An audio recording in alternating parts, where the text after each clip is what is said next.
everybody. Welcome to episode 10 of Change. We are into double figures finally. And the chain is growing and growing. And I think really excited today to be talking about the actor more than the film, possibly for the first time, not to give away any. We'll get into it, yeah. I thought from anyone who maybe hasn't checked out the last episode, if not, what you're doing, rush away, listen. Bone Tomahawk. It was a great episode, great chat. But the amazing Richard Jenkins, MVP of Bone Tomahawk. And, I looked at his catalogue, and there was lots of stuff. So many films that I could have potentially picked. Oh, he's a veteran.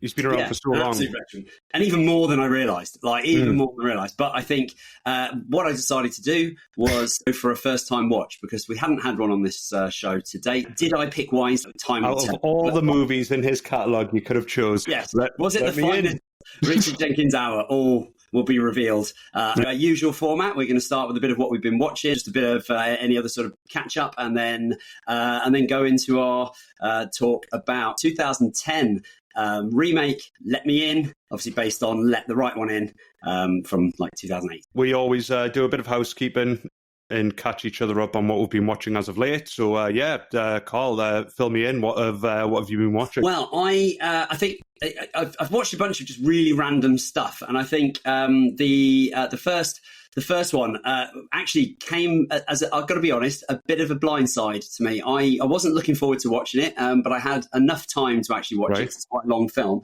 And I'd watched the first one of this new franchise, and I've got to be honest, didn't really think it was that great. Some great effects.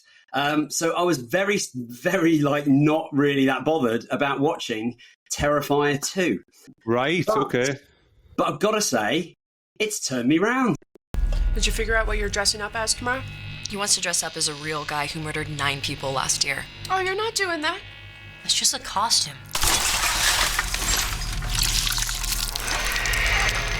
It's overlong. Have you seen it? Yep, I've seen all 3. This reaction to what you've just said, of the exact same feeling in that. The first one is very low budget, very grimy. Second one, 80s slasher with the synth to accompany it. But yeah, go on anyway. Yeah, exactly. I completely agree. There was something about the tone of the second one that it just got something right. And I think maybe it was just the increased budget, increased scope.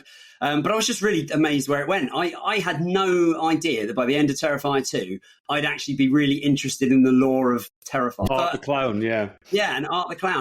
There was an eye roll when I watched the first one, and he comes, spoilers for Terrifier, but when he comes back to life at the end, like every slasher villain ever does in every movie. But I wasn't expecting it to just immediately pick up, and then take it in some really interesting places. And I think if I had a complaint, it is way too long. It's far too long. It didn't need to be 2.5 hours. But the kills, I heard that they were really nasty, and really some of them are very, very lengthy and go to some crazy places. But weirdly, it didn't feel as nasty as the first one. There was a kill in the first one. I would say that it's very grounded, the first one. It deals in sort of reality to a degree. There's no paranormal. He's not really invincible in the first one. He is just a psycho slasher. I like it so much more because it is, the first one's horrendous, but because it's grounded in reality, I'm like, oh, this is actually a bit hard to watch. But the second one, because it's so over the top ridiculous, it's kind of like, I can have fun with this because I know there's no way this would ever happen, if that makes sense. Yeah, that's my exact feeling.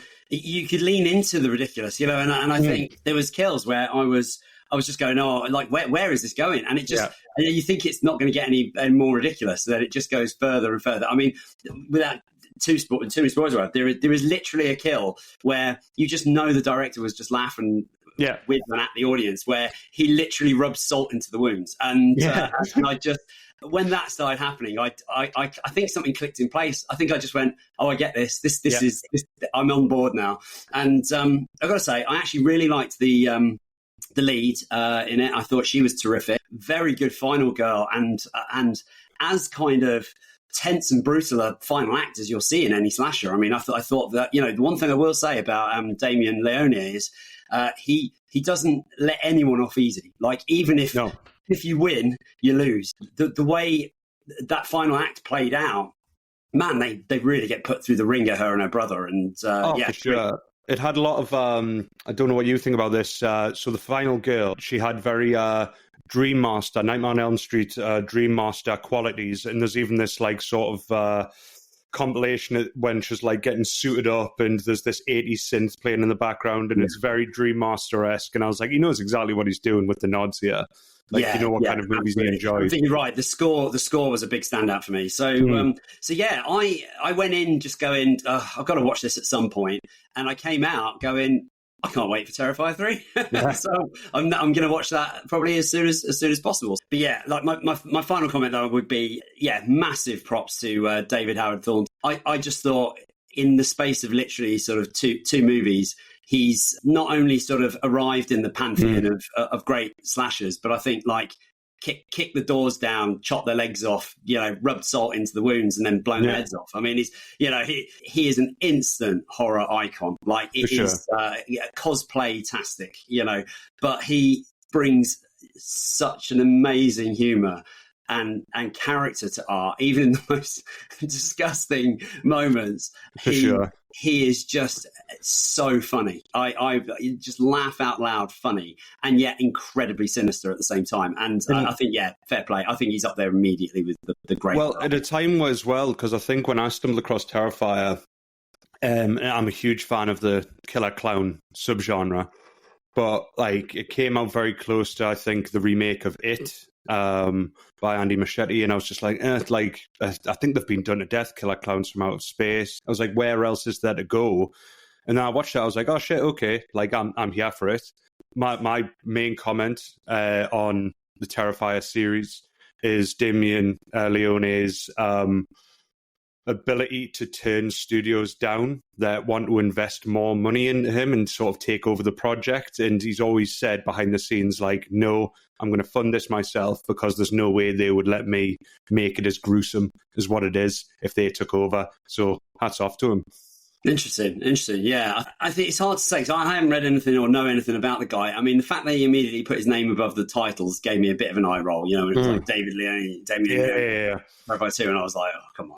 But actually, fair play. I mean, he's created a true icon and a series that people seem to be absolutely loving. I mean, I'm kind of gutted now that I missed it in the cinema because I think that would have been an absolute blast. But I need to catch up, and if Terrifier 4 comes out, I'm there. I'm in the. Oh yeah, for sure. Quick comment on David Howard Thornton, who's becoming bigger and bigger.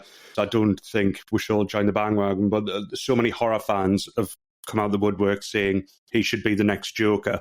What are your thoughts on that? Wow, interesting. Yeah. He's not a big guy, is he? So I think, can probably do it. He's very good, very expressive with like under a lot of prosthetic. And I think, is he a big enough name though? The Joker's always tends to be a big name. But I mean, I think, horror fans would love that. But he's certainly got the look. And the Killing Joke, if they adapt the Killing Joke, get him in that. Oh, hell yeah. Yeah, you could 100% see it. It's almost, I mean, his face is almost like the same shape. That's Terrifier 2. Brilliant stuff. So final words for everyone listening that has seen Terrifier and is disinterested in pursuing, like, give Terrifier 2 a chance because the difference in tone is night and day. And I didn't rate the first one as much as I rated the second one. So get involved if you haven't. If you're hesitant, get involved in Terrifier 2, completely different in terms of tone. Yeah, absolutely. And I mean, I think they are extreme films. Like, if you're not a gorehound, I think stay away. My wife would not watch this. My wife would not watch Terrifier. But it's not just about that. And I think a lot of people kind of love them because they're really gross and the practical effects are amazing. Yeah. But actually, Terrifier 2 does have more to it than that. And I think, if it was just that, I might not have enjoyed it as much. But I felt, it went somewhere. So, Jack, what have you been watching? Yeah, I mean, it sounds like it's been a horror week for us both. Well, depending on when this comes out, this is the week that Danny Boyle's 28 Years Later has just come out.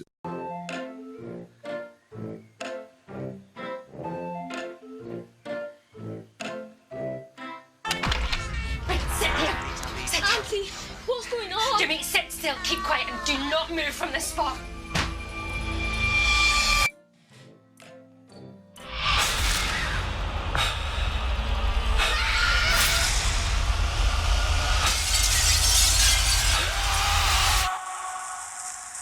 So I actually got involved. I swung by Anarchy Brewery, which has just started some cinema nights, and they screened the first two 28 Days and 28 Weeks in preparation for Danny Boyle's 28 years. So I saw all three within the space of 2 days. Now, I know you haven't seen 28 years, so I'll keep it relatively spoiler-free. But before we get to 28 years, just want to do a quick recap on the impact that 28 Days and Weeks had. What are your thoughts? I mean, it's got its place in not just the zombie / rage subgenre, but also horror, and it's a mastery of cinema. Like, rewatching it, I forgot how good the movie looks and how the stylistic choices that hadn't been seen before. Yeah, 28 days later, I saw it at the cinema when it came out. I've made no secrets on this podcast. I'm a huge zombie fan, and I think when it came out, there just hadn't been a good zombie film in years. And I mean, my God, if that film hadn't come out, think of the thousands of hours of podcasts about, are they zombies or are they, is this a zombie film? Would have been lost. It would be a sad day for podcasters everywhere. But I mean, it was brilliant when it came out. It blew people away for a very good reason. I mean, it wasn't obviously the first zombie film with running zombies, but it was like the first one in a very long time, and it Rage virus. The rage virus just was the most terrifying idea. I mean, the Brendan Gleeson scene where he transforms has stayed with me for years, because it's that heartbreaking moment of knowing you've got it in, he gets it in his eye and he knows he's got basically 20 seconds to save his kid, and he can't even say goodbye. I mean, it's just, it's heartbreaking. And I think as a film, I still think it really holds up. It was shot on some interesting technology, wasn't it? Like mini DV cameras or something, but it's a little ropey, but it kind of works because it gives it that gritty, grimy, street quick succession of shots where they sort of they don't follow them all the way, especially the action shots. They're filmed at obscure. There's so many I call them Raimi angles, like Evil Dead Raimi, angular, shooting up off sort of obscure. So many of those shots, and like I say, when the action's happening, it's in quick succession where you can't really see, and it's cut like a Born Identity movie, but it works to its strength so well. So that's one of the strengths of it. The second one for me, and it's probably the main one, which is why I loved it so much, and I didn't realize that's why I loved it so much until I rewatched it, but it leans into British culture so much, like nothing we'd ever seen before, with the exception of Dead Set, which came out after. But it's just little nods, when they're in the supermarket and when you're obviously London city centre. And before that, it was I love zombie movies, but they're so Americanized, I can't relate, if that makes sense. Yeah, 100%. I mean, I was reading an interview with Danny Boyle last week, and he was saying about how the set of that, the opening of that movie is so iconic, and yet 20 years later, we literally went through it with COVID, and it was suddenly London was that empty, and you never thought in your lifetime watching that, it was oh my God, look at London empty. It's so weird, it's so spooky, and then all of a sudden there's just empty streets, and he said although there was no rage virus during COVID, it was it was as close as we've probably felt, and you can't help but watch that film in that context now and go, yeah, Christ, it's but it really was very British. I mean, right down to London bus on its side, and and it's such an innovative way that he did that scene as well. It's I'll touch on the second one, but the second one's got loads of sort of CG green screen backdrops and everything like that. But this one feels so authentic, and even the opening scene where everything's deserted, it's become infamous. In the movie making world, how did you achieve it? It's you got up ridiculous o'clock, and they just filmed it when London was deserted, and that's how it was achieved. They had to do it in the summer when it was light at 4 and 6 or whatever. I mean, they just over a series of days. I mean, I think it works brilliantly. But I just love it. But I mean, it's also the one thing I remember walking away from it. It's one of those films where the actor is the first time you've seen him, and you just go, this guy's going to be a star. And I just thought Cillian Murphy is just absolutely brilliant in that film. And I walked away from that film just going, who is this guy? He's going to be massive, and what he's gone on to do. The guy's gone on to do incredible work. So, true story. Terrific cast. Brendan Gleeson. I mean, Christopher Eccleston, a really good role. I loved. A lot of people were divided on that ending. I remember it when it came out, but it was what with the squaddies. I think it really works. It's a weird one. So for Jacked In, I interviewed Neil Marshall, and I was given a sort of tilt of the cap to Dog Soldiers and the accurate portrayal of the squaddies. And he turned around and said, yeah, because you never see that. And he sort of said, not a critique, but he said the only time you ever really saw squaddies was in recent years was in 28 Days Later. and he said he didn't rate them because they didn't go on like Squaddies went on. He said they descended into madness within 28 days. He was like, what? Like, that's a bit ridiculous.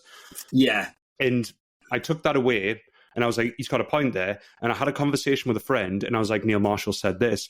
And then they hit me with something which made me never watch 28 Days Later the same way. And I'll be interested to see what you think. And I'm like, it makes the ending work, basically, for me. It's so much better. In that, he said, I don't think they were Squaddies. I think they were just like nutcases that stumbled across the uniform and the artillery and just assumed the roles. Oh, that's interesting. Especially when you see Christopher Eccleston walk in his finery like a sort of dictator, and like they're not really good at shooting the zombies. They're all flapping about, and they're not really like, they don't seem like well trained. Like maybe even like, and ever since someone told me that, I can't watch it the same way, but in a good way. I'm like, oh shit, these might just be like chavs, just that got their hand on these uniforms and whatnot.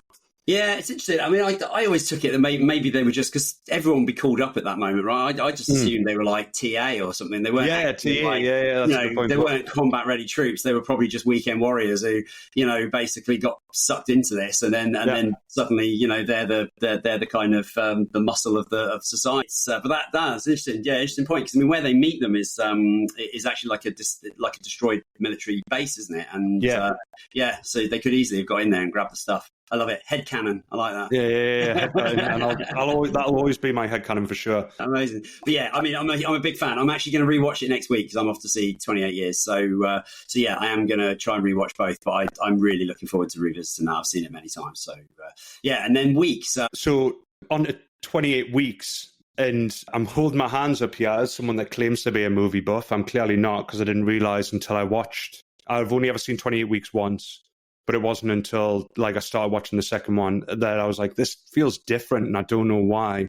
And then I looked into it, and it wasn't even Danny Boyle that directed the sequel, and it wasn't even Alex Garland that wrote it. It was Juan Carlos Fresnadilos. Apologies for the pronunciation. But the opening of the sequel, 28 Weeks, feels like a Danny Boyle 28 Days. It's the best scene in the whole movie. Robert Carlyle and his missus, and him looking back. And then from then on, stylistically, it's, in my opinion, it's absolute garbage. Interesting. I'll hold my tongue and get your initial reaction on what you thought of the 28 Weeks. It's hard to say because I haven't seen it in so long. I've got a shrink wrap Blu-ray, sat there for 12 years on the shelf. It's super intense beginning, slows down a lot, gets going again. Like when the virus breaks out, I remember the scene where the first turn happens in the base, and it's really, that is horrific, that moment and what happens. But then after that, it kind of suddenly turns into like a zombie action movie, but not in the way that 28 Days Later was. The bit I always remember the scene with the helicopter, and it's just like that. Just felt like it was from a totally different movie. That should have been like a Zack Snyder's Dawn of the Dead, action thriller kind of thing, where it just felt really out of place, like suddenly just mowing zombies down with a helicopter like Blade, and I was just like, and that's exactly what happens as well. Yeah, it becomes every strength that was everything I rated as a strength in the first one just isn't present in the sequel, at all. Like I said, the main thing for me was how much it leans into British culture. In the first one, and although the second one is set in London city centre, they clearly had more of a budget. It just getting the American army involved, it's like, right, okay, so now we're just watching another Americanized zombie movie, and it's been done to death before. It was just like it's they like I say, they had more of a budget, but they did less with it, and it just, for me, didn't work. The immune subplot didn't really work. The carrier subplot, I was like, But you do remember those two moments, the opening and then the revenge with him in the eyes in the end, and stuff like that. I mean, that was really, really. I think the thing I remember most about it is unfortunately, because it came out right in that period of action being born, Bourne's identity style, Bourne Supremacy and all that, and it was the super fast editing. And like you say, 28 Days Later, I think they had to do it a bit to get around some of the, the technology as well as to hide the sins, for sure. But it was still that kind of early noughties, fast cutting sort of thing. But I felt like the action in 28 Weeks Later is so choppy especially when it really kicks off at the base, like, you know, and it's all going to hell. I remember there were sequences where I was just like, it gave me a headache almost, like in the cinema, just going like, I've no idea what's going on. It's just people shooting and it kept just jump cutting between people. You got no sense of geography. But I actually quite liked the subplot. I thought, well, if you're going to do that, you've got to take it somewhere. And I quite liked that idea. And I thought the ending landed for me. I really liked that. And I think I'm a bit surprised they never did anything with that. And from what I've heard about the new one, it almost doesn't matter that they got to Paris or whatever. You know, it's like, I don't know, you can tell me, but it's like, yeah, they've kind of ignored what that led to. So in a way, it's made that film probably even more pointless. Is that a fair thing to say? No, for sure. Like I say, that subplot is pretty much pond. Like, they don't address it. Like, so you can believe what you want, that like it's happening somewhere outside of this movie, and this community in the third one isn't aware of it, but yeah, like, it's not touched on at all. It kind of does make it such a massively long time anyway. I mean, it just it all doesn't really matter. But hit me with it. Spoiler free. 28 years later, with Danny Boyle and the team that is Danny Boyle and Alex Garland back at the helm, who did the first one. I know the original uproar was, well, why didn't you do 28 months? And because the first one was made in 2002, I think Boyle just turned around and sort of said, listen, like, fuck off. It's closer to 28 years at this point. I didn't like it. I won't go into specifics as to why. I'll speak in generalities, but it's a weird one. So in case for listeners that can't tell by my accent, I'm from the Northeast, and this movie was made in the Northeast. A lot of Northumberland actually got asked to be in it, but it was as a running naked person. And the running put me off more than the nakedness, so I just said no. The world thanks you, Jack. Too much running. But I was on the back foot initially because I heard that Aaron Taylor-Johnson was going to be doing a Geordie accent. And I was like, it's like, no one can do it well. Like, even actual Geordies on camera don't sound right. It sounds weird. So it, like, never really works for that reason. I was like, but you know what?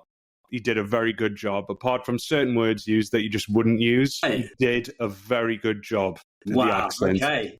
And taking that from a born and bred Geordie, that is high compliment, I'm saying. Because, absolutely. Yeah. Everyone asked him how he managed it, and the kid that plays the lead in it is actually from Newcastle, and he said, I just took cues from him, like, every day on set. So for that reason, like I say, there was certain giveaways, but unless you were from the Northeast, you wouldn't know. So anyway, away from me sucking off Aaron Taylor-Johnson. It's weird because, so my main gripe with the second one was that stylistically it was completely different from the first one. And I thought, great, we're going to go back to some, you know, and the third one stylistically is completely different from the first two. So it changes it again. Now, maybe it's like Frasier's living room because nothing matches, everything matches, and it works for that reason. But I just don't know what he was going for in terms of style. There was certain shots that were just done to death. The first third of the movie is so good. It's brilliant. I'm here for what this is about. Absolutely brilliant in terms of a post-apocalyptic Northumberland. You see a lot of monuments, like, from the Northeast, which you never see. Special shout out, Angel of the North. Nice, okay. Absolutely covered in moss. And I was just like, oh, actually, like, you would never see anything like that in anything else. So after the first third of the movie, like Act 2 and 3, I was just like, what's going on? And then I'm good. Like, I'll.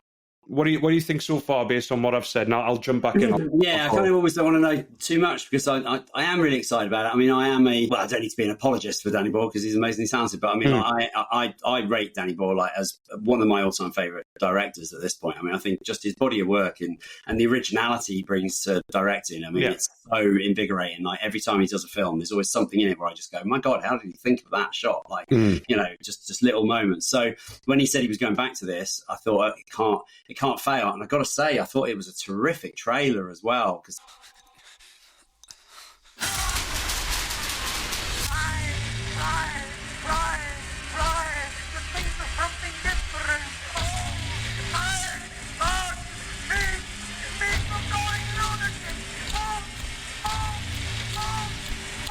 the trailer was so good. But there were a couple of things in the trailer that made me sort of suspect that, oh God, they're going to try and push it into some weird territory. I'm trying to avoid sort of any spoilers of any kind. And I know other people going off to see it today, so hopefully I can keep myself spoiler free. But it sounds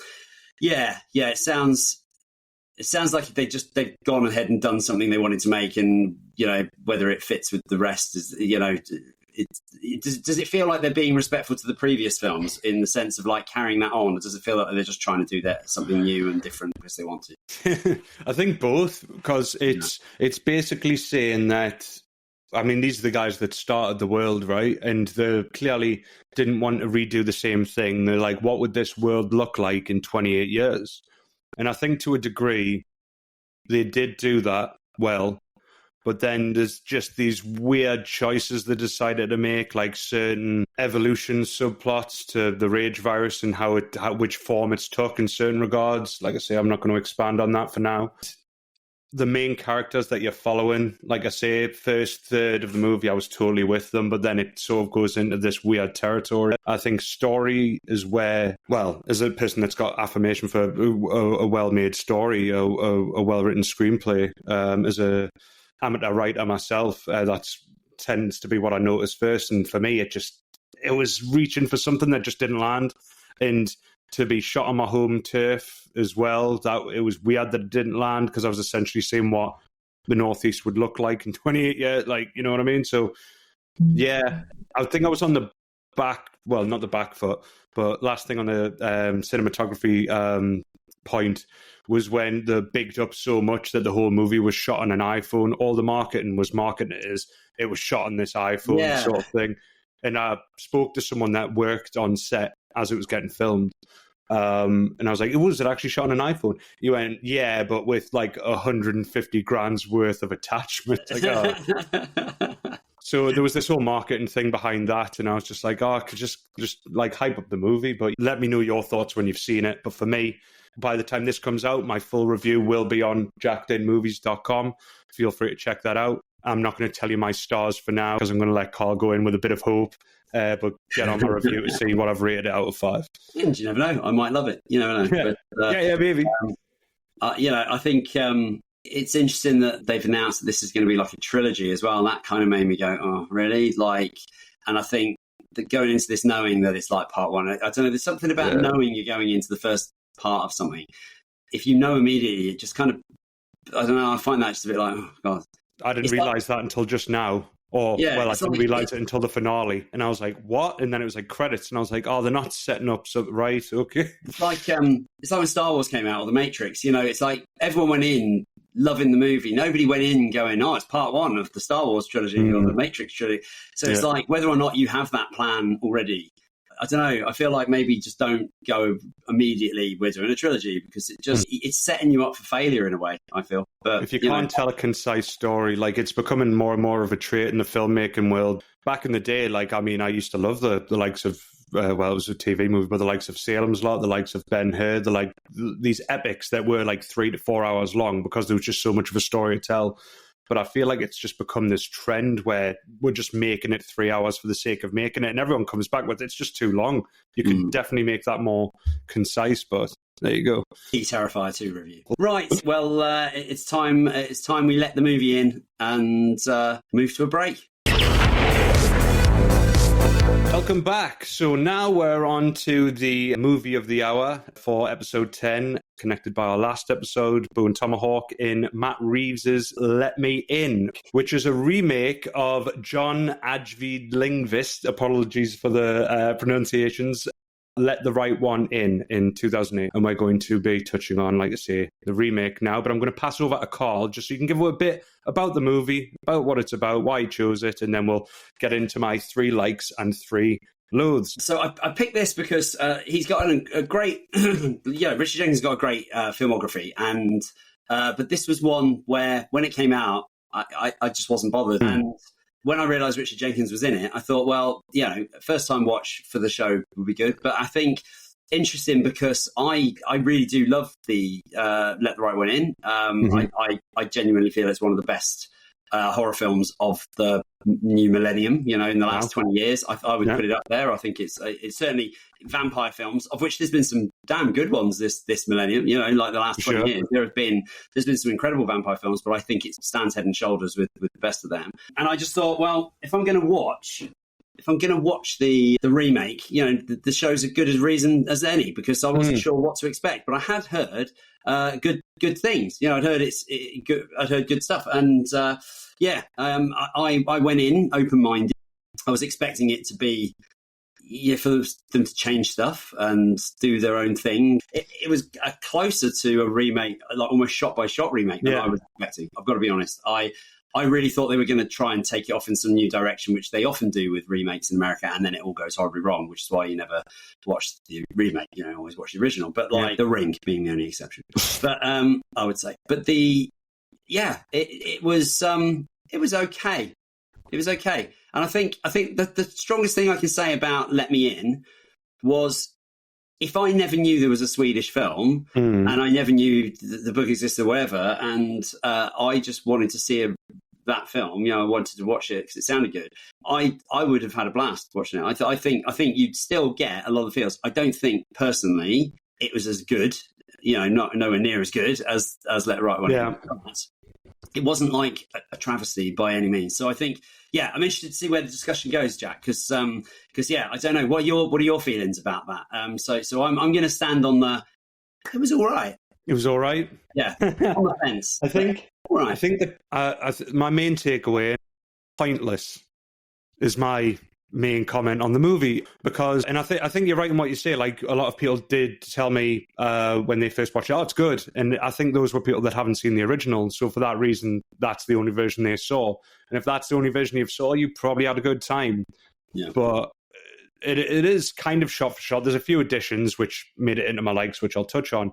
But there's so much that's been stripped back. There's so much that's been taken out and slightly changed. And unfortunately, that's what added to the tone of the original for me. But I mean, it's interesting to see where you go with that, because I think, I definitely felt like thematically there was some really important stuff to the original film that they just took out.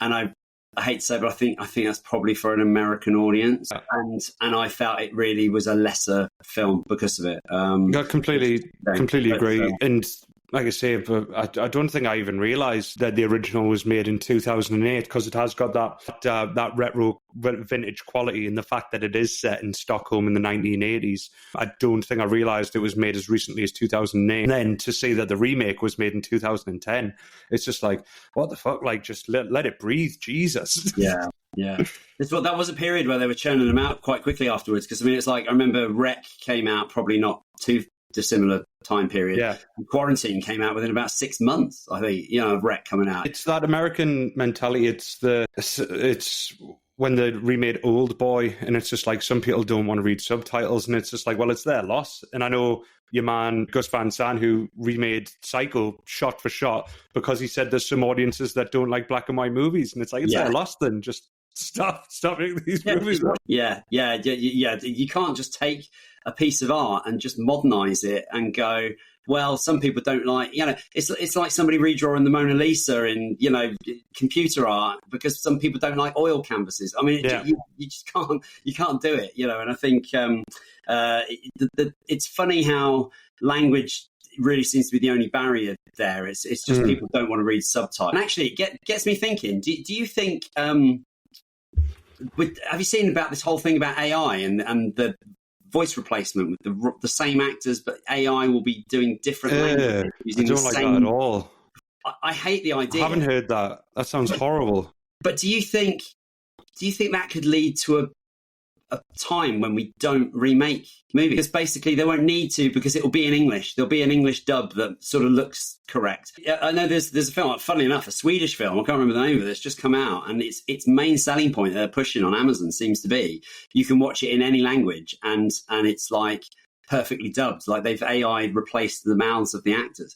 And I just think, it's going off topic a bit, I think it does make you sort of go, if they had that with Let the Right One In, for the people that don't want to read a subtitle, would they have made Let Me In? Right? Yeah, I know what you mean. But I would still have my own issues with it, to be honest, because... Oh, yeah, it's not for us. I think it's when, the conversation came up when I was watching Squid Game, but it applies to everything, because someone was asking me if I watched it with subtitles or watched the dub version. I said I watched it with subtitles, but that's not to be pretentious. And that's because I like to hear the emotion in the actors' voices that are playing the roles, and I want to hear how they portray the characters, and I like to hear that, even though I can't understand the language.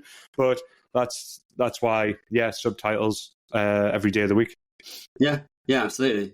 So anyway, I guess that's why it kind of got remade, was because it's for the audiences that don't like reading, subtitles, and they brought it to America. So I'm going to hand over to you, Jack, because let's dive into your three likes and dislikes. I'll start on a positive. I will start on a positive because I feel like the loads is going to take longer, and I'm going to be honest, literally leading up to just before we switched on today, I was scraping some of the things that I liked about this movie, and I was saying maybe I should just talk about the movie as it stands and not compare it to the original, but unfortunately I can't, because I have seen what good looks like and how the better version is. So for that reason, I do apologize. I'm not going to treat this movie as a standalone, and I will be making some comparisons. But in saying that, this is a good comparison. Unfortunately, it meant losing one of the strengths of the original. So I did like the addition of the detective, Elias Koteas. I liked it because not one of the downsides, but one of the things I felt was lacking from the original was it wasn't operating in the realms of reality, and that there weren't many consequences in terms of the law. Your man, the father in the original, seemed to get away with quite a lot. There was a lot of suspect shit happening in this Stockholm village, and the only people that were getting wise to it were like this group of people that thought there's something a bit off here. So for that reason, I quite liked the addition of the detective, and that the law was involved in this. It seemed more realistic. So what do you think on that point about the detective being a character that essentially wasn't in the original one? They kind of grouped a whole bunch of characters, got rid of them, didn't they? And then kind of brought the detective into replace. Because I think his death was basically the death of one of the townsfolk, wasn't it?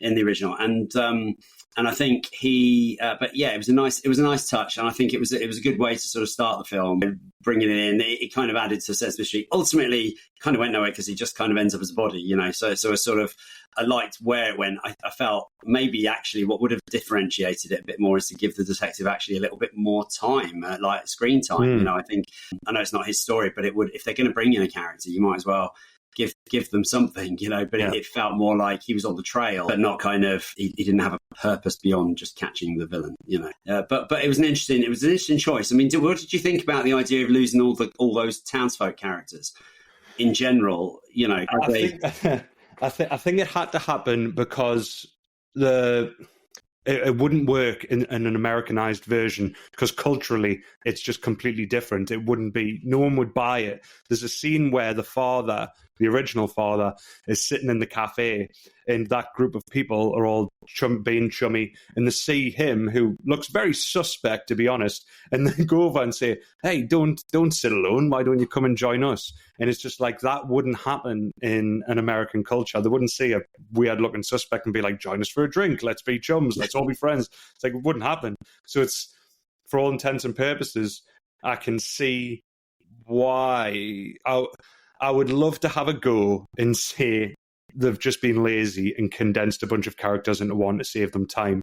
But I think that might have been one of the reasons, but the other reason was definitely because no one would buy an American town being that friendly with one another, that they would just invite a stranger to sit with them. Do you know, I'd actually forgotten about that scene in the original. So yeah, you're right. Yeah, I remember that now. So that is interesting, because they keep him very isolated, Jenkins, in this one, don't they? I mean, really, the only person who sees him is the kid. Yeah, it's the kid and the vampire. Abby. But I think the other thing is obviously it got rid of cats, and I think it's not like there was anything particularly Scandinavian about that. I think if I've got any complaint about Let the Right One In, it's just that is the only bit where they really use CG, and it's not great, with the cats, because if I remember right, the woman gets bitten and then she starts to turn and the cat starts to attack her, don't they? And so I think by taking all that out, they just kind of were like, I think an American audience maybe Do you think people would have just laughed if somebody was being attacked by cats? It's quite funny. It is funny. It is funny, but you know what? There was nothing wrong with it. There was nothing wrong with that at all. And there was a bit of a, like I say, I'm going to get into this with my loathes, but there was a lightheartedness to the original that isn't in the new one, at all. It made a massive tonal shift for me. Okay, yeah. Well, let's come back to then. Let's come back to that. So point number one, the detective. Yeah, and that. And I guess it's a segue into a new one, and I've definitely cheated here, and I do apologise, but like I say, I couldn't find much to like about this movie at all. So this is my second one, but it can also be seen as a 1.5, as it does tie into the detective. But I did like the scene with the detective's demise.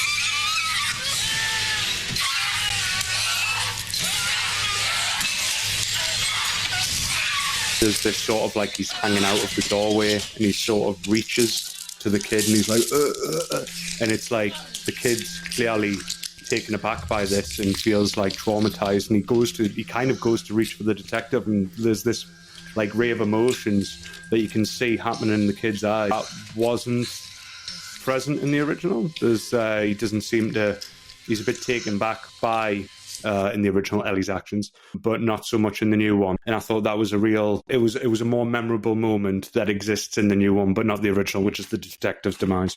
I think the interesting thing about the Owen character, I actually wrote one of the very few notes I wrote because I realised about 10 minutes in, I was like, it's basically the same movie.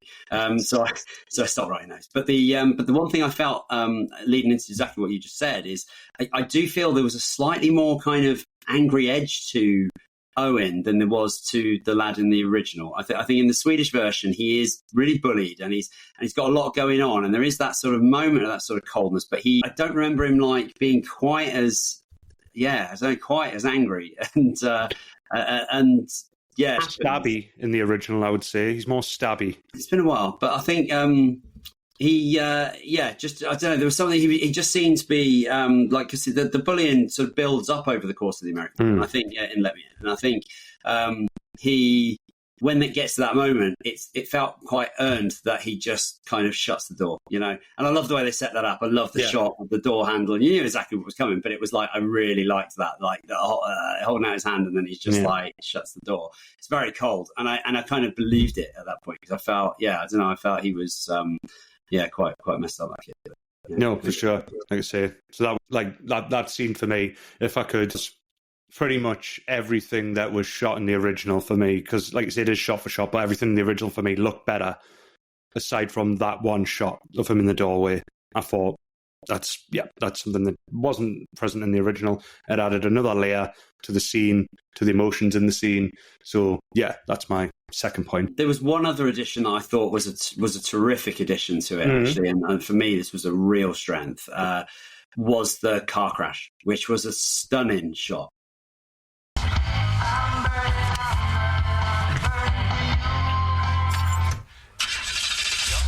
What the fuck? That's my car!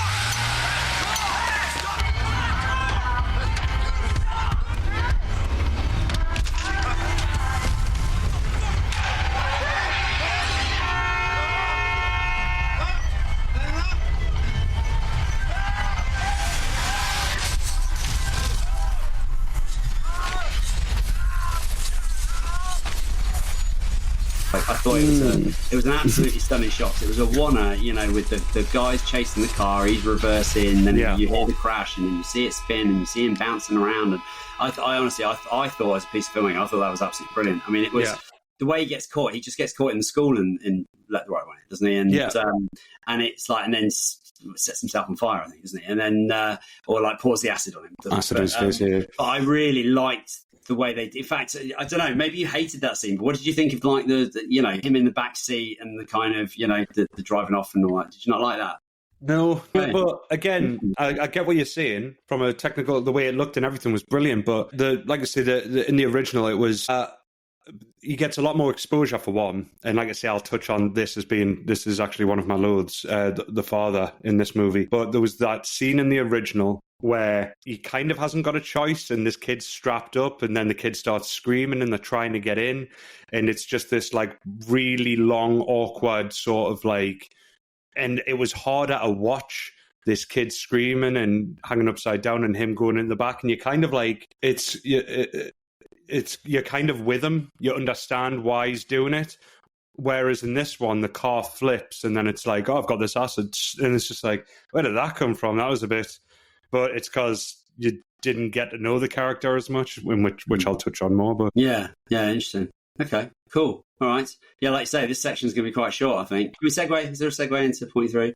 Well, final like. It's something that I both like and dislike. Once again, this was so hard. Out of everything we've done so far, this one was so hard to find. Like, so, like my second like was a 1.5, and my third like is also something I disliked. So take from that what you will. And that is that there's more blood. My third like is that there's more blood as a gore hound, I guess you could call me. I love when blood, like when you get a lot of blood on screen, and you did get that in this one. But also, I loved how effective the not seeing everything was done in the original one. And the moment that comes to mind is I both liked and disliked it is when Richard Jenkins hangs that kid upside down, cuts his throat, and drains him into a barrel. And I loved in the first one how you didn't see it. It was sort of like done from the back. So you could only see the kid's back hanging upside down. You heard the noise, and then you just saw it like from behind the head. Whereas in this one, you see the fully open up. And I was like, I like both shots, but I preferred it more in the first one. So for that reason, in this one, I think they had to be more creative in the first one because of budget restraint. So it was a lot of clever choices that were made, but for that reason, it looked better. In this one, it was kind of like, we've been given a bunch of money to make this American remake. We can put all the blood on screen. Let's go for it. And I liked it, but I'm conflicted because of how much I liked the lack of blood in the original. Do you know what I mean? I mean, I think I can understand. Yeah, I can understand why they did it. Me personally, I thought some of the kills worked really well. I mean, the Richard Jenkins, the guy hanging, I thought was a good scene. It just felt like, he was just kind of like, well, this scene was great and let the right one in, so let's just amp it up to 11. And that'll do, you know. And it's interesting because I don't know anything about Matt Reeves' feelings on this film or why he did it, or, you know, it was straight off Cloverfield, wasn't it? I think this was his second film, so it's kind of it was like, and he's gone on to become quite a director. I mean, I think he's got a visual style that is super interesting for a blockbuster filmmaker. You know, I mean, those Planet of the Apes films that he made, they're beautiful films, and I haven't seen the Batman, as we talked about, I think last episode, but that is a pretty good looking film from what I've seen, you know, of the trailers and that. I didn't feel, he's probably just very studio mandated in this one, I would imagine. I think it must have just been the went like, we need it to be a bit more violent. You know, so I'm not sure whether it was a director's choice that he just thought that would be a great decision, or whether it was just, you know, it's an American remake, we've got to just make it more extreme. It's really interesting because, like, so all your positives, I mean, it's like your entire view of this film, is it fair to say that you just really couldn't disassociate from the original? Is that? Yeah, no, completely right. And it's like I say, I try to watch it and be like, well, imagine you hadn't seen this. It's like when people say, the book's better. It's like, well, don't judge it on the book. Judge it on this movie, like, as it stands and the choices it makes. And unfortunately, the choices that it makes is we're going to make it look exactly like the original, but stripped back and stylistically more beige. Like I said at the beginning of the show, watching it, for me, I went in, I think, with an open mind. Given how much I love the original, you know, I did go in. What was weird for me was just going, the stuff that's good in this is good because it was in the original film good, you know? So, like, all the stuff like that. I mean, there was literal shot-for-shot stuff, like the dialogue as well. Out the window, you know, out the hospital, all those sort of shots that were just in there. The bath kill was, other than that kind of end shot, you know, was fairly similar. And there was just a lot that felt very, very, very similar to the original. I mean, when you got to the swimming pool scene, you just knew what was coming. It was just like, here we go, we're going to get the head dropping in, and, you know. But watching it, I did feel, if I'd never seen it before, I still would have thought that was pretty good. It's by no means a badly made film. I don't think... I'm surprised you think it's kind of... I don't know if you said ugly, but, like, you know, you seem to think it's like... Is it just you think it's just not as nice looking as the original, or do you think it's like an ugly film? No, I would say I'm trying to think of the word. I would say it's very beige. It's very common in the world of horror. It's a stereotypical noughties looking, or 2010 in this case, horror movie. Like the grading that's used on the way it looks, just like an Americanized. It's just like an American horror movie. I've seen so many horror movies with that film, and as soon as I saw that, I was just like, oh, so point number one on the loads was how it looks. In that, the thing I loved about the original, it's like even the nighttime scenes are very bright. It's all lit up. It's very bright. It's very radiant. Some of the best scenes that happen in that movie are all lit up. And even the finale, which is, I don't know if you remember, in the original, in the swimming pool scene, all the lights are on. Mm-hmm. And you've got that amazing music that's playing on the radio, and the way it looks, and the kids getting dragged through the pool. It's like, it's a horrific moment, but it doesn't feel like a horror movie in a good way. And then in the finale of this one, it's like the lights in the swimming pool are off, so it's more dark. It's more like a horror movie. It's more, it's like it's losing all the strengths that the original one had, and the cinematography goes in with that. There's so many cut shots and close-ups, whereas in the original, there's so many tracking shots that look absolutely gorgeous. Best shot in the original for me, and the fucked it up in this one, is when the girl goes in, Ellie and Abby, go into the hospital and say, I've heard my dad's here, and they're like, he's on the top floor, but you can't go there. We'll side by side for the YouTube viewers. Tell us which looks better. In the original, she leaves the hospital. She's like, right, can't go in. And then she runs out after the girl. And it's one shot in the original. The nurse comes out. She looks around, can't say anything. And she walks back in. And you almost have to double take that you didn't realize that there's a lass on the wall. Yeah. And she crawls up. But it's all done in one shot. And it's not in the new one. And it's like, it doesn't make you double take. It's like really, it's like I say, the decisions in terms of style that were done in the new one is my main gripe, and it's the main reason I love the original. It's almost like it's the same.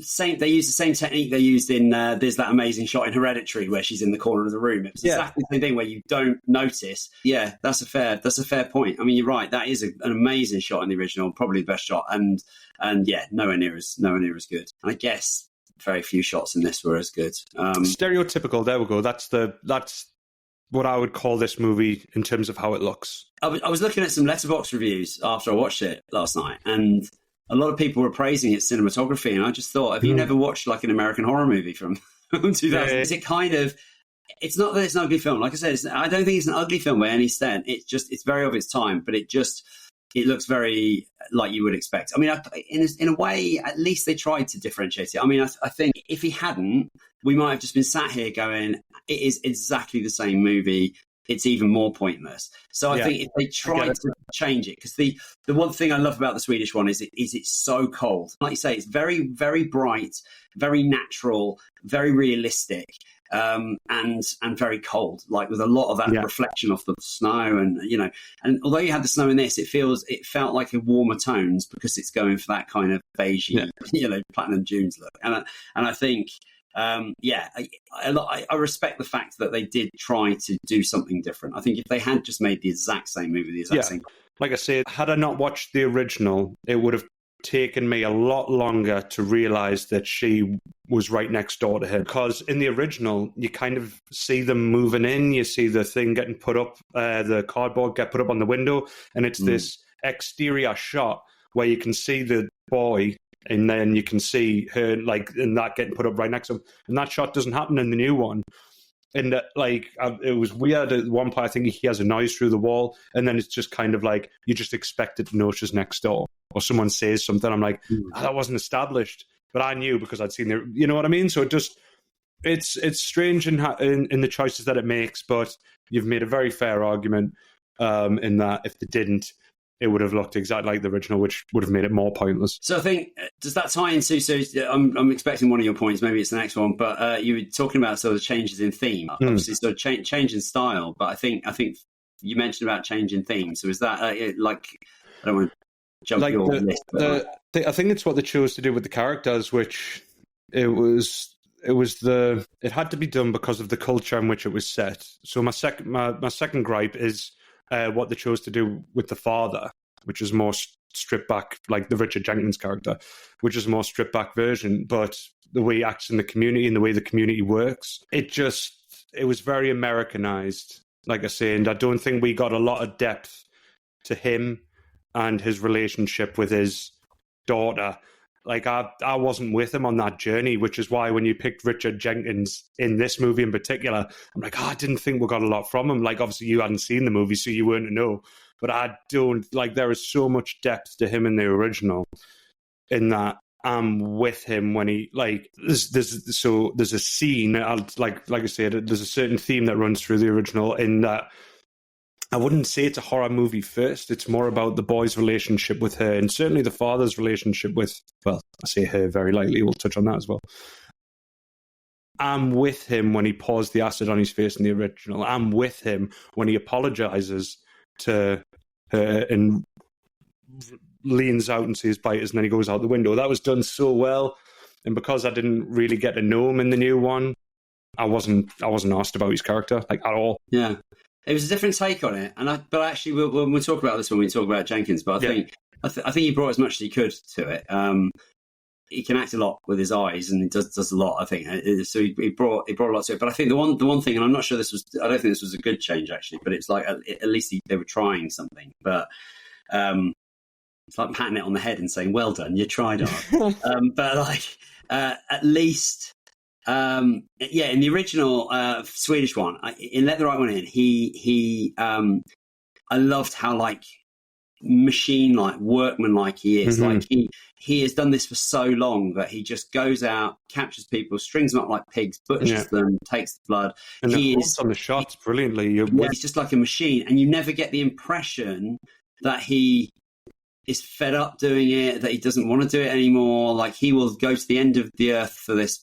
Like for Ellie, you know, he will just keep doing it to his days. He's been with her his whole life, you know, and I think you kind of get that impression that he's just going through the motions and gets sloppy like once, and then he gets caught, and it's just like it all kind of goes a bit wrong on that one night. Whereas the Richard Jenkins thing, I think, as much as I liked the shot with the reversing and everything, the kind of hiding out in the back seat, grabbing people, driving off in their car. In a well-lit kind of like, or semi-well-lit like depot store, car park, it just was a bit like, this plan is going to fail eventually. Yeah. You know? It's like you're going to get caught if your plan is you're hiding in the back seat of somebody's car. It's the classic. That's the most classic horror cliche there is. At some point, just folks just look in your back seat when you get in. But like, he there wasn't that workmanlike thing. But what they did introduce with his character was like this whole element of he was almost like tired, and the way they were arguing and stuff, it felt like he was. There's a line where he says something like I don't know if I want to do this. I can't do this anymore, or something like that. Yeah. And I just, maybe I'm misremembering it, but I don't think you ever get those words in Let the Right One In. Like I didn't touch on any of this in my likes, and I should have said this, but in terms of like just making the exact same film, I don't know if you remember what he looks like, but it is hilarious how much like they cast Richard Jenkins being like, because you look just like the bloke in the original. Yeah, I wonder if that's why they chose him, just because he was the spitting double.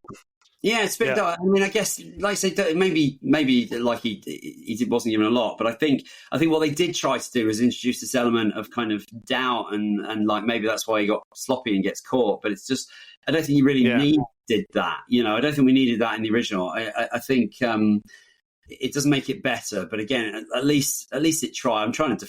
I guess I'm doing devil's advocate here. I'm just trying to sort of go. Well, at least they tried. At least they tried. Yeah.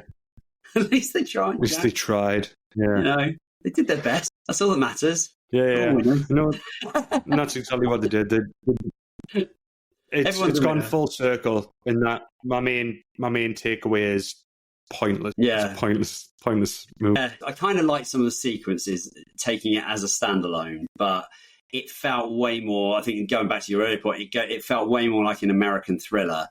Or there's the psycho in the back seat and he's got the mask on, and it kind of went a little slasher movie.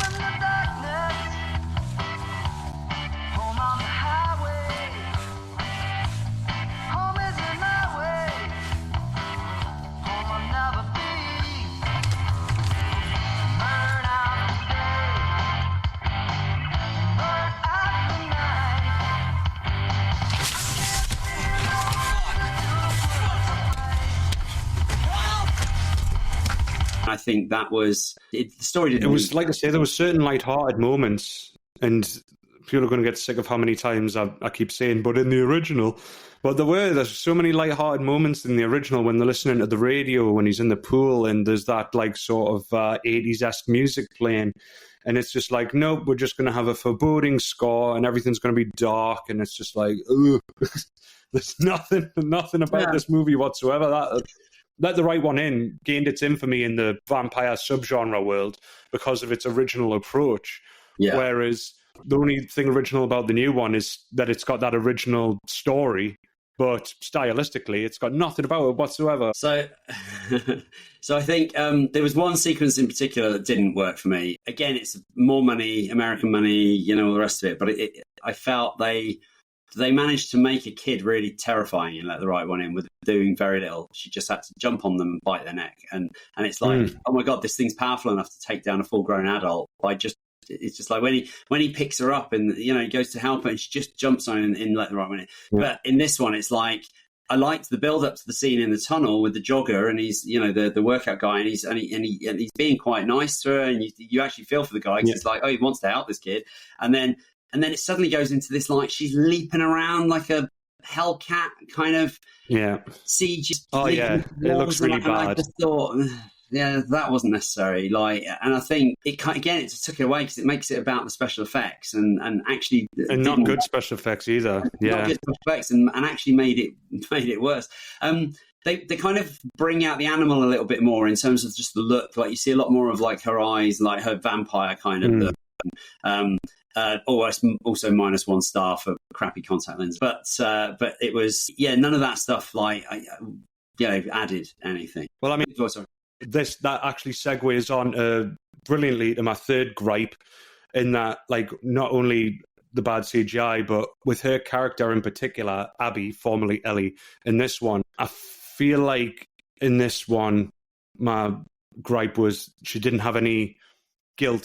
There seemed to be a lot of guilt with the original character, with Ellie, when she fed on someone. It was kind of almost like she was in pain.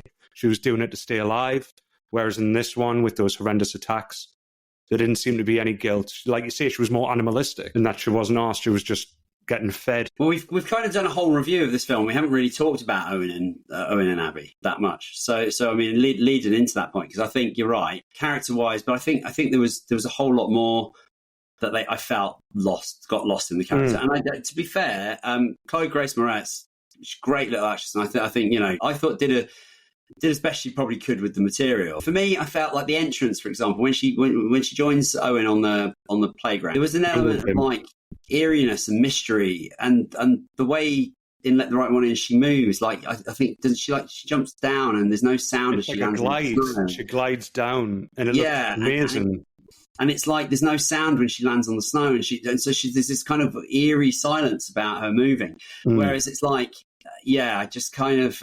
It felt just like a kid chatting to another kid with grey face or whatever. But I think as it goes on, I kind of liked the relationship, the way they played it. I've got no criticisms to the actors in this. I don't think anybody did a bad job. I think they all did the best they could with the material. But what do you think about kind of, obviously they changed the animalistic side of her, but what do you feel about the kind of the human side of the vampire, and the relationship with Owen?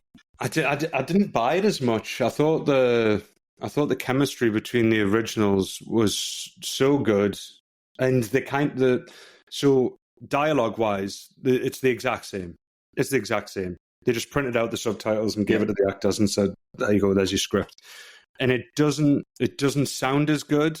Like, it doesn't come across as good. It sounds a bit like cheesy in some respects, certain dialogue that's said, but it worked. In Swedish, but it's different portrayals of the exact same characters saying the exact same things, but like the animalistic side, the less regret. I didn't feel for Abby as much as I felt for Ellie, because I could see, like I say, it goes back to what I said before, that there seemed to be regret and she didn't want to live like this sort of thing, and then she obviously befriends him, but in this one it's kind of like you're just a bit of a nuisance, you're just a bit of a burden, to be honest. Which is fair. Yeah. I think that's probably, we've been maybe circling around this a little bit in a couple of things we've said as well, but I think there is the biggest thing for me was the issue of the gender. So do you want to talk about that? So that actually, another brilliant segue, takes me on my favourite line of the movie, but the reason why is because of this. So my favourite line from the film, it's not like what I do usually. I'm not going to try and do an impression of it, but it's the reasoning behind it. It carries so much weight, and it was in the original. It's in the new one, but once again, it feeds into this is a stripped back version. It touches on it less, and we haven't mentioned it yet. So I'm glad you got there first. My favourite line in the movie is when she says, "Would you still like me if I wasn't a girl?" And you don't really think anything of it when you first hear it, and your mind immediately goes to, well, the first time I watched the movie anyway was I'm a vampire. Then you realise that it's not necessarily because of that, and I've looked into the book touches on it more as well. But there's a very controversial scene that was in the original one that isn't in this one. Do you want to say it, Carl, or should I? Yeah, no, absolutely. I mean, I remember people being properly when in the cinema when it happened, because it was like, oh my god, like, well, you know, but it's the more you watch Let the Right One In, the more you realise what that shot is, and you don't know what you're seeing really the first time. You're just like, that's a bit weird. Swedish cinema that's not okay. But there is basically a moment in Let the Right One In when Ellie, the vampire, goes to get changed, and he looks through the door, and I knew they bottled it in Let Me In the moment they did that scene differently, because it is actually so important, and it's the only thing that makes that line actually make sense. You might still be a vampire, but you can still be a girl. You know, it's but it's like the reason that line happens in Let the Right One In, for anyone who hasn't seen it, and spoilers, sorry for we've spoiled the hell out of that. Yeah.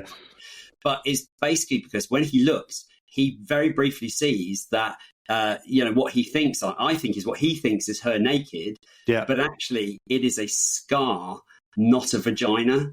And that is an incredibly important point, because basically that line is literally, and I think it is in the book, which I haven't read, to be fair, but in the book, I think it makes it very, very clear that Ellie is a castrated boy. And who identifies as a girl, basically. Yeah. And that, I mean, you know, gender politics or anything aside, like, it's kind of quite ahead of its time, really, I think, in any way. But, like, the fact they just bottled that completely in the American version, I can only assume is because they just knew there'd be some royal kickoff about it, you know, and you'd have all the gender police coming out, the MAGA hat wearing fucking idiots, you know, coming out and just having a go at the film for daring to have like a trans child or whatever. And I just think it's it just the more when you realise what you've seen in that moment, like the second time you watch the film, when you see it again, you go, oh my god, you realise just how, like, all of it, like, it's so important to, like, the characters, the way it plays out. And also that ties into the bigger theme, which again was one of the plot lines. I don't know if this is what you were talking about earlier, but one of the things the film lost for me that was massively important in the original is the fact that his dad had left because he run off with another man. And he goes to visit his gay dad in the countryside, and there was a whole scene where he's with his dad and his partner. Exactly, and you realise his mum is traumatised from what's happened, but his dad is obviously felt guilt and shame because he's broken the family up, but he's in love with a man, you know, and that completely cut from Let Me In. And in the new one, the dad was as much as a muffled sound on a phone. Yeah. Like, the dad character wasn't even in it. It's just anything which gave the original a personality and some individuality, and like you say, being way ahead of its time. I feel like the studio that greenlit this remake was just like, it's a vampire movie and there's a girl that's a vampire. That's interesting. Yeah. Let's make that. And it's like, that's not why the original one had something about it. And I mean, no offense to Hollywood, but it's not always renowned for subtlety, but it's like, that is a really subtle point in the original, and it just changes the whole way you view it. When you watch that film now, and they go off together at the end, and you realise that the father has probably lived his entire life. You know, it's like this, like girl identifying, biological boy or whatever, castrated, going off and having a series of, like, father figures who were partners, friends, and you sort of then start thinking about that whole relationship. It's like, do they start off as like, it's like boyfriend becomes older brother, becomes dad, becomes granddad, and it's like how that would feel like to that person. It gives so much more depth to the character in terms of, like they've been 12, like it's a line in the film as well, that they've been 12 for a very long time. So to live with that for all that time, that you were like sort of like castrated, and like that you have to live like you're immortal and you have to live this way forever or until you walk into sunlight. It just gives so much more gravitas to the character. Yeah, and I think just by suddenly having like I don't know, there are just scenes that it feels to me like when Ellie gets into bed with him and takes the clothes off and everything. When you've got the context of all of that, it kind of puts a very different spin onto just it's a boy and a girl, and it's a 12-year-old girl getting into bed with this 12-year-old boy, and just kind of I don't know if that really makes a massive difference, but it just kind of it added way more depth to those characters, and way more reason for kind of what happened. I just think that which is why I think I said he felt a bit more like he was just a bit maybe slightly more unhinged in the American one, because of the fact that he just runs off with her. It feels like quite a big leap, whereas I don't know, it didn't feel in Let the Right One In that was a big leap. And yeah, I don't know where I'm going with this at all. No, it's for like I'd be interested in looking at why. Well, I think you hit the nail on the head as to why they bottled it. I think it's like say the American culture and the American audience, and they don't necessarily take as big risks. But yeah, main takeaways like that, because like I say, I'm at the end of my gripes and likes and main line. I'm torn when it comes to Matt Reeves. Made both like sort of Cloverfield, his take on Batman, and I'd even go so far as to say his Planet of the Apes movies. I don't rate. I think stylistically they're just boring. Interesting. I felt they were a little overrated, but I really enjoyed them. I think I felt they were very beautiful, like really good looking films for what they were, because they weren't like top tier Jurassic Park level budgets, you know, but they were really like good looking films, and he kind of took the story in an interesting direction. Yeah, I don't know. Yeah, he's an interesting director, but he certainly can roll out a blockbuster, I think. But, yeah, for sure. Yeah. So there we go. I mean, I hopefully people will enjoy listening to us just do a big comparison. I knew it would end up being a comparison. I mean, it was inevitable, but kind of, yeah, it's interesting, isn't it? Just how you can't separate. You just when you've seen the original, you just can't separate. It'll be interesting to see anyone that's listening, anyone that's watching, if you've only seen Let Me In. Go and see Let the Right One In and let us know which you prefer. Because if you start on Let Me, it might be different. It might be, you know. And I did see letterbox reviews of people saying, "Oh, this is way better than the Swedish one. It was really slow." Okay. And I was just like, "You clearly have no taste, and I'm never reading reviews again." Blocked. Yeah. That'll show them. Brilliant. But I think, yeah, it's the whole cycle. I feel like it slowed down a little bit. The remake thing. There was a real flurry of them for a long time, wasn't there? But it doesn't feel like they immediately leap for a remake these days. I don't know if they would now. I don't know if the world's got more cultured since Parasite, the first foreign film to ever. Well, he said it himself, didn't he? Bong Joon. He said if you can get to grips with like those small subtitles at the bottom, you're opening your world up to a whole gargantuan amount of cinematic experiences. Yeah, exactly. Yeah. And I mean, because they can't remake everything, but my mentality, if you've seen the IT crowd, every time I hear someone talk about like, oh no, they don't like subtitles, it takes us back to an episode of the IT crowd where you've got those three mates of Matt Berry that it's like, whoa, what's got subtitles? I can't be expected to read while I'm also trying to see things. And it's just, that's how I think those people operate. Yeah, and I think that sums up. Unfortunately, probably to more people than I would like to admit, I guess. But it'd be interesting to see though. Just go back to my point about AI and that. I don't know if that will change things in the future and how weird that will be. It's a new world we're moving into, Jack. You know, as long as they don't make that the default and there's no more subtitles, that would be unforgivable in cinema. I'll just invest in classic. You're English, watch them in English. You know, no, like. I'd like to hope that this film that I mentioned, that's name I've forgotten, on Amazon, has got English subtitles as well as English AI dubbing. Just give us the choice. Give the audience a choice. That's all we ask. Yeah, exactly. Yeah, democracy. Right. You've done your favourite quote. To be fair, there wasn't really any. And I think, in fact, you made the point about the lack of humour. And that was one thing I did really feel, actually. The Swedish one is way like it's got moments of levity.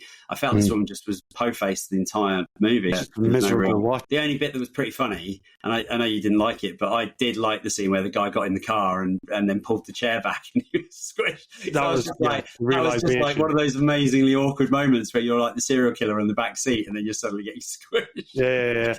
I thought it was pretty funny. Brilliant. One good takeaway. There we go. That movie was worth it just for that one good takeaway. Yeah. Right. Well, I think we've probably said all we can about Let Me In. Yeah. I won't remember it because I'll just keep watching Let the Right One In. The original. Yeah. So welcome back to the final part of the show. I think that was an interesting chat. I mean, even off camera just then, I think we're sort of saying that I think slightly disagree in terms of the level of hatred towards the film. So I'd be interested in other people's thoughts. We actually have an email now, so we'd love to hear from people. If you want to send in an email to chainedpod@gmail.com, we would love to get your emails and even read them out if you want to send it in. Because what do you think of remakes? What did you think of the comparison? Is it inevitable? Were we harsh? Should we have just tried to not talk about Let the Right One In? You let us know. But now we're going to talk about Richard Jenkins. And first off, I guess, slight apology. This wasn't the best pick I could have done for Richard Jenkins and to shine a light. I rolled it up at him, nothing whatsoever. Didn't get a chance to spread his wings. I do slightly disagree there. I feel that we won't have a lot to say because he's not in it for very long, really. But I think, like I said earlier, he did the best he could with what he was given, and they took it in a direction that, fair enough, I didn't necessarily agree with, but at least he was doing something, And I think the one thing I will say about Richard Jenkins, he is he's a very subtle actor. Like he's a very, very controlled, very he's just a brilliant actor to watch. Like he puts so much into so little. He doesn't move a lot. He's not shouty. He's not big. He's a very sort of controlled actor. And I think in that role, where he's in the back seat, even just having to act with his eyes through like a mask and whatever, I still felt that there was what was going through his mind. Whether panic, whatever it was. He brings a certain gravitas to everything, and I think I can see why they cast him, because he did look like the guy, but also Richard Jenkins. Bit of a weird role for him though when you look at the rest of his thing. I don't think he really doesn't. It's literally because he looked like the guy in the original. That's why maybe it was, and maybe he just thought he could bring more to the role than he could. But I wasn't a huge fan of the take, like I say, where he seemed to be sort of butting heads with Abby like all the way through. It just, when he then apologised, it didn't feel... Didn't make sense. It didn't make sense because he was the one who was saying, I'm done with all this and get out. Like he was practically like throwing his badge and his gun down and, walking out of the department. Yeah, it didn't make sense. But he, so I don't think we've got a lot to say. So I'm going to let's focus on Richard Jenkins, the actor outside of Let Me In. Unless you've got anything else to say. No, the outside of Let Me In, Richard Jenkins is an absolute treat. Yeah. Sooner we get to that, the better. So Richard Jenkins, for me, sort of appeared, it feels he's one of those actors that later in life just suddenly appeared out of nowhere. But you go back to his filmography and you realise you've been seeing him for years. Like true story. Yeah. He is, I mean... The term character actor is thrown around, and he is 100% the absolute ideal of what a character actor is.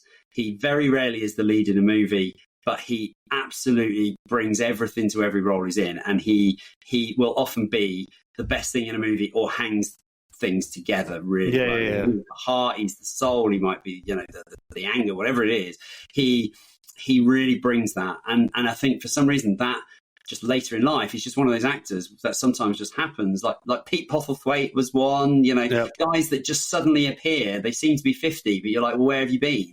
But then you realise you have been seeing them for many, many years. And Richard Jenkins has racked up, I would say, some incredibly memorable performances in the last 20 years of his career. The guy is pushing, he was born in 1947, so he's sort of 78, and so he's really, late into his career, and he's only really, for me, been on the radar for 20 of those, but you look at his filmography, he actually started making films from 1974, so he's been popping up in stuff forever. So what do you think? Like, what talk to me a bit about Richard Jenkins, the man, the actor, and then we can talk about sort of any roles of his that we particularly like. I mean, it's like you say, he's been around longer than you think, especially when you look back in certain roles, and we'll touch on those in a bit. And even if he's not the main thing you love about the movie, he's always interesting. He's always interesting to watch in all of his roles. This whatever he brings to a role is like he's always. I feel like I've said this like about other actors that we've touched on. He's always Richard Jenkins, but he always brings something different to each role, if that makes sense. Aside from exception that proves the fact, Bone Tomahawk, in that he was like unrecognizable, and he just deserved an Oscar for that. But yeah, he's an absolute veteran. He knows the assignment.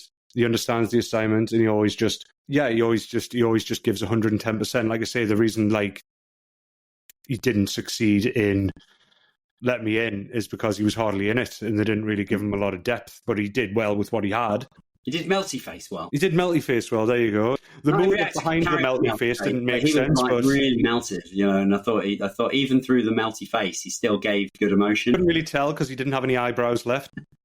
But he, I think, I mean, there are actors who change their voice, change their look, really disappear into a role and whatever. And there are actors who always sound like, Richard Jenkins is one of those where, he always sounds like Richard Jenkins. Like he never tries to do anything fancy with his voice, but I think what he does is way more subtle. Like he is one of the best actors around at the moment, I think, for just bringing heart, like just real heart to his characters, and he can bring that in lots of different ways. It's not like he's just like, oh, he's a soppy git, or he's just like, oh, he's the sad sack, that you've got a pity in every movie.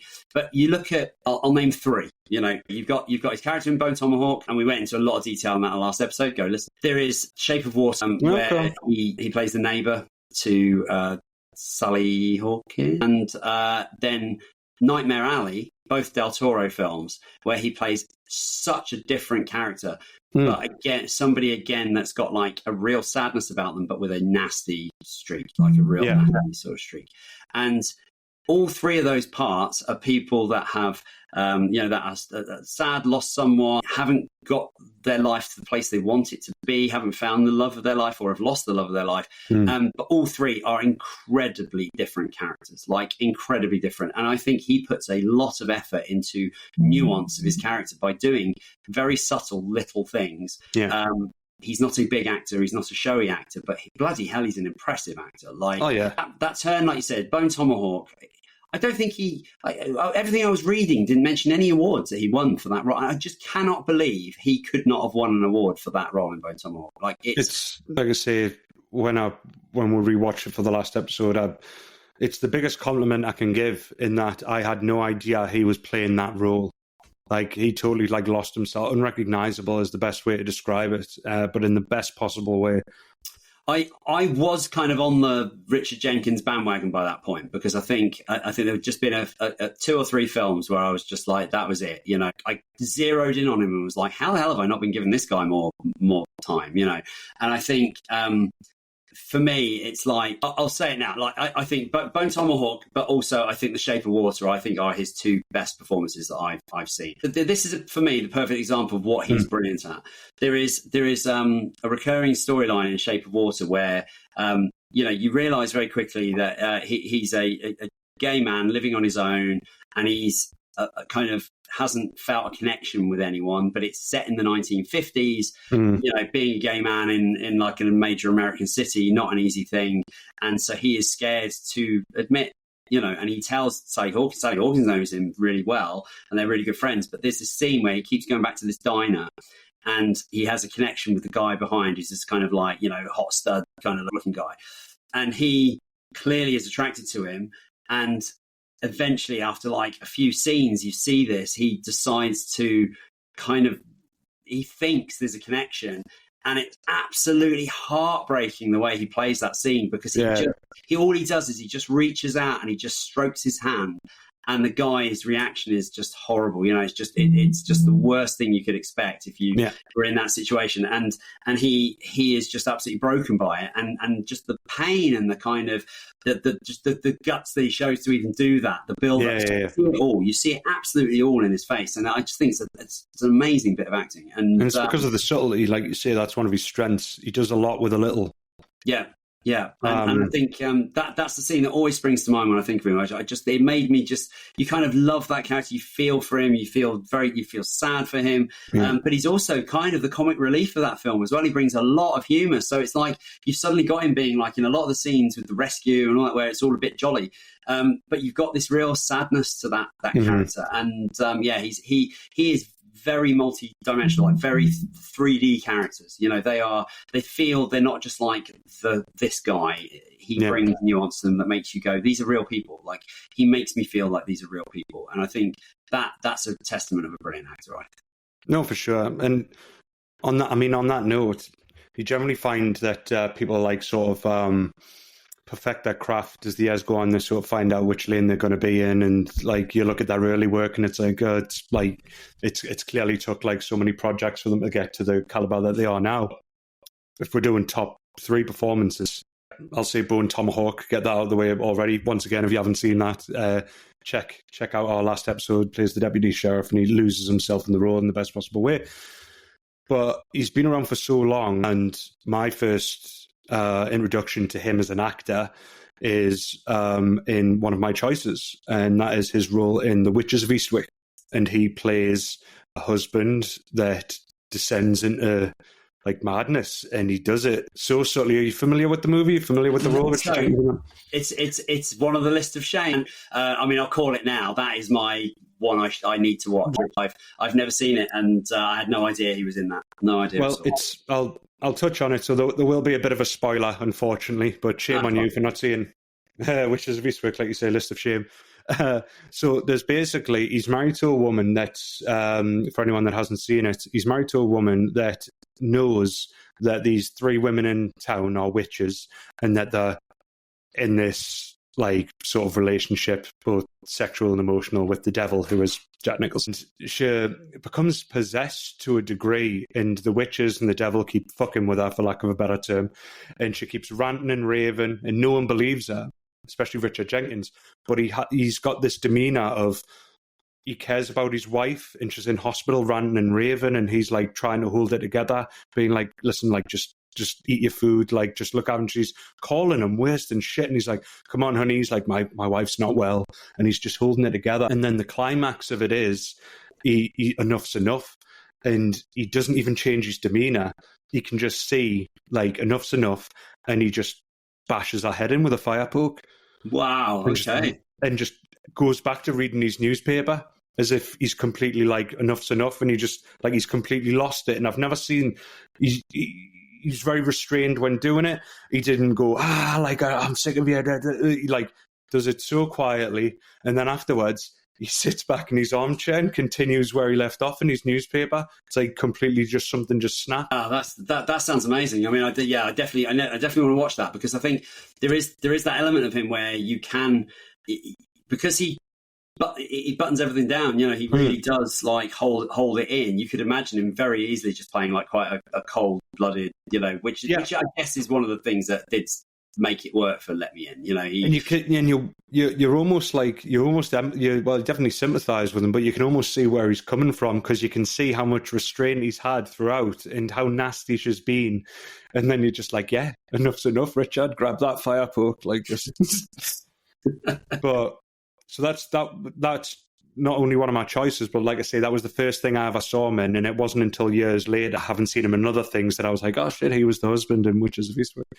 It feels like he got lost a little bit in sort of typecast of kind of lawyers and things like that, which kind of works, because he is so kind of like straight, you know, laced, you know, a lot of time. Yeah. I think he seems to have done a lot of roles where he was just attorneys and kind of attorney characters and things like that. But I think it's amazing how much he's sort of branched out in the last like 20 since the millennium, really. I mean, I think one of the first ones that really hit for me was because I didn't realise, I recognised him as an actor, but you don't think of him as like a funny actor. Yeah. But I absolutely love him in Step Brothers. That's my third choice. So that's my third favourite Richard Jenkins role, Step Brother. Before we started this recording, I literally just watched like a 7-minute compilation of just his best bits from... He's so funny in that movie. You don't need permission from us to build bunk beds. You're adults. You can do what you want. So... I'm not making myself clear. I don't give a fuck. He is absolutely terrific. And I think, you can see, because again, he's hard to read. He can do that kind of humor where he's just, he's the straight funny guy, And casting serious actors in comedies works so well, especially when you give them room to be a bit silly. There's a scene, my favorite scene of him, and once again, it's playing to his strengths. And it's when he's talking to the brother that everyone loves at the dinner table, and he's telling this ridiculous anecdote that puts him in a good light. Richard Jenkins does this like girlish laugh. My new stepdad, you're unbelievable. And the wife looks at him, she's like, I never heard that laugh before. So funny. Like, wow, like you sound amazing. He's looking at him lovingly at one point. He's like shaking his head, going, "Wow, that's an amazing story." I'd never seen it was one of those moments where you just go, "Oh, this is a straight actor just getting a chance to really." How ridiculous can we make him? And the chef's kiss of that character, the icing on the cake, is the ending where he's like, I always wanted to be a dinosaur. I wanted to be a Tyrannosaurus Rex more than anything in the world. I made my arms short, and I roamed the backyard, and I chased the neighborhood cats, and I growled, and I roared. Everybody knew me and was afraid of me. And then one day my dad said, Bobby, you're 17. It's time to throw childish things aside. And I said, okay, Pop. But he didn't really say that. He said, stop being a fucking dinosaur and get a job. I lost it. And he's doing this to us. He was like, I would walk around, I'd pretend, I'd chase things. And they're like, well, you're human. You could never be a dinosaur. What? It's just like watching Richard Jenkins just pretend he's a dinosaur. Amazing. Comedy gold. I mean, literally, like, I could just quote scenes from Step Brothers all bloody day. Oh, yeah. Bleed away. But, I think comedy. But then, of course, he then also was in Cabin in the Woods, which again is another amazing film. But his role there, like the interplay between him and Bradley Whitford is just incredible. The fool nearly derailed the invocation with his insolence. The Ancient Ones see everything, and they will not be... I'm still on speakerphone, aren't I? Oh my God, Mordecai! Because again, he's the straight funny guy. Yeah, and just the way that the sheer banality of their day and sacrificing people to elder he just plays straight in any circumstance so well. So good, and thoroughly. What do you think of Cabin in the Woods? I mean, is that a standout for you, Ben? Oh yeah, like definitely. You had, like I say, you had an array of things to choose, but his performance in Cabin in the Woods, like I say, so Bernard's, like, for lack of a better term, they're two office stiffs, just doing a 9 to 5, and it's become this insane job that they have has become so normalized, and they play it that way is brilliant. They're so much fun to watch. Yeah, just, but I think, and I'd like to, I think that's what I kind of like. I think that's why I would say maybe Shape of Water. I mean, it's hard to say about Bone Tomahawk, but I think Shape of Water for me was such brilliantly well-rounded because he does get a chance to do humour. He gets a chance to really act and be really quite, sympathetic and kind of emotionally connected character. I think, but he can do all that in the space of one role. He was in Me, Myself, and Irene. Yes, he's one of the cops in that, and he plays it very straight, but like it being a Farrelly Brothers movie, comes out with some absolute zingers. So I smoked some pot. What is that, a crime? And he says them straight, which makes them more funny. Yeah, I mean, talking to the Farrellys, I'd forgotten he's the psychiatrist, and that was another clip I watched on YouTube. Like, he's the psychiatrist in Something About Mary. Yeah, and I'd forgotten how funny that, but where he just he's so bored by him talking about Mary, he just sneaks off and has like a sandwich and he's eating. Yeah. He's coming back, and then he basically there's that scene where he's talking about like going and hanging out at the park. He's just kind of shaking and. You know, rest areas are homosexual hangouts. Highway rest areas. They're the bathhouses of the 90s for many, many, many, many gay men.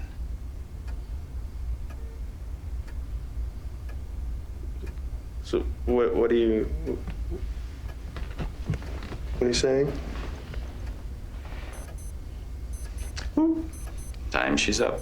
It's so good, and again, it's all so straight faced. He's he's wonderful at that stuff. I don't know if there's like loads more great Richard Jenkins roles to come, but like, you know, that's 78. I don't know, maybe he wants to wind it down, but like, I really feel it's great that he's had his moment to shine. Oh, for sure. And he's proved to be a chameleon in terms of he can fit in any genre and totally own it, basically. Yeah. Well, I think he may literally have done a bit like Kurt Russell. I think he may have actually done every genre. I mean, because I was looking down, he's in Silverado in the 80s, which I remember watching, like cowboy film. Yeah. So he's done westerns, military. He's done all sorts. You know, and I think very much.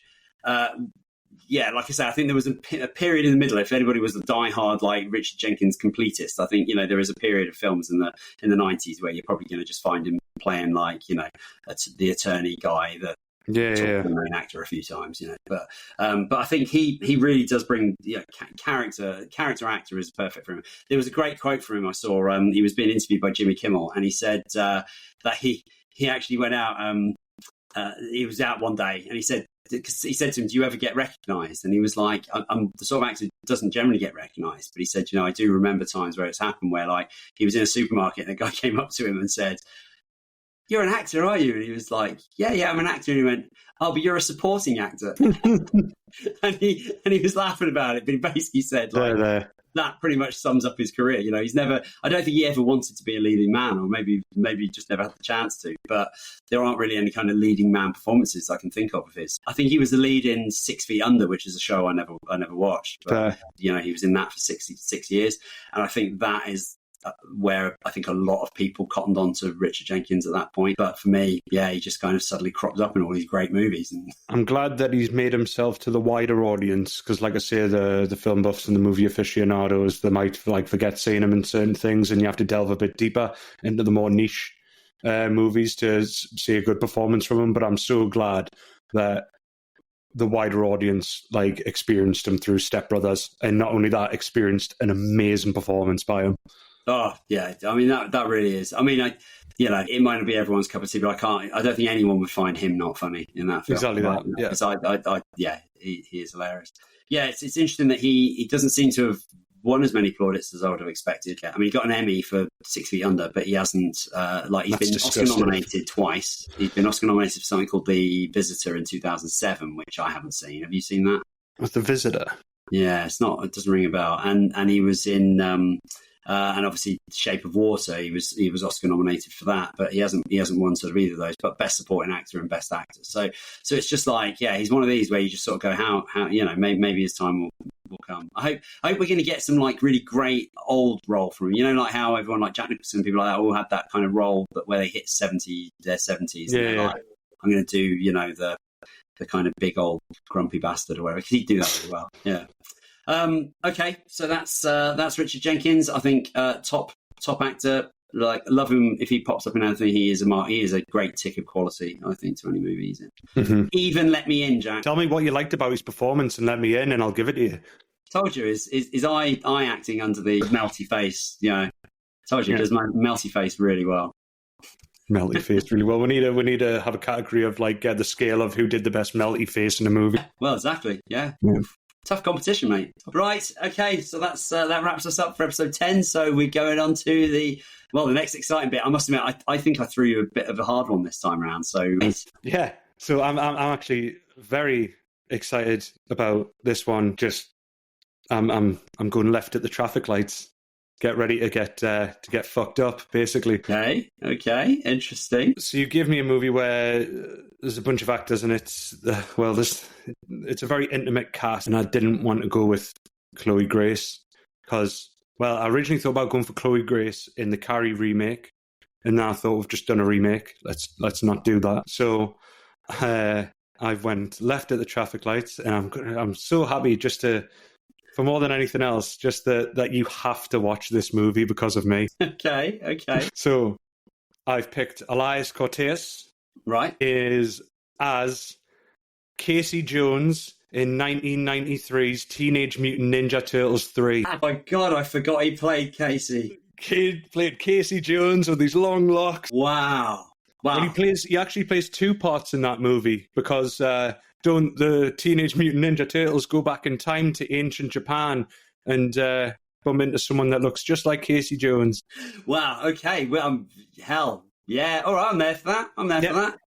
That's definitely. It's up to you if you want to watch the first two. I don't think you need to, but wow. So we're not just going for like a 90s franchise that ramped up, but the third part of a 90s franchise. Yeah, the last one. The last one of that sort of, practical animatronic suit franchise. The one that was the final nail in the coffin, I guess you could say. Oh, well, I can't wait to see that, and clearly it must be a banger. Yeah, absolutely. I think it's 4.5 on IMDb. Oh, my God. Wow. Okay. Well, there we go. I mean, Elias Kostias, he is an interesting actor, actually. Like, he was the one that I would have picked. So we're on the same page there. There you go. Not sure I'd have gone with that one. But is this revenge? Is this revenge for Let Me In, Jack? You're making me watch Let Me In again. I watched it once and I thought that would be the only time I would watch it, but thanks to you. So you're welcome. Brilliant. Can't wait for that. So, Jack, what's going on in your world? So most recent reviews, if you head on over to jackdinmovies.com, my most recent review will be, well, depending on when this comes out, my critique on 28 Years Later. But a more favourable critique before that is my review for Nicolas Cage in The Surfer. Highly recommend a watch. Cool. And have a look at darkmatterfilms.co.uk. There is actually a short on there called Adela, which if you're a fan of Let the Right One In, I would say give it a watch. It uses sort of similar themes, but it's a really nice bit of kind of northern, and it actually made by a Geordie. So, nice. So yeah, it's that is well worth checking out for 5-6 minutes of your time. Please send in your thoughts, write some comments, send your thoughts to chainpod@gmail.com, and let's get some feedback going. That'd be great. And let us know if you're loving the show, hating the show. Absolutely. Yeah, can't wait for, we're in double digits now, so next episode. And we've rapidly spun off the wheels here. I mean, like, where the hell do I go from Teenage Mutant Ninja Turtles 3? Who the hell did it? It's got quite the cast, so surprisingly, I think I've gave you an abundance of choice. Oh, interesting. Okay. Well, I'm off to check it out. Brilliant. Alrighty. Well, everyone, thank you very much for tuning in as always, and see you on the next link.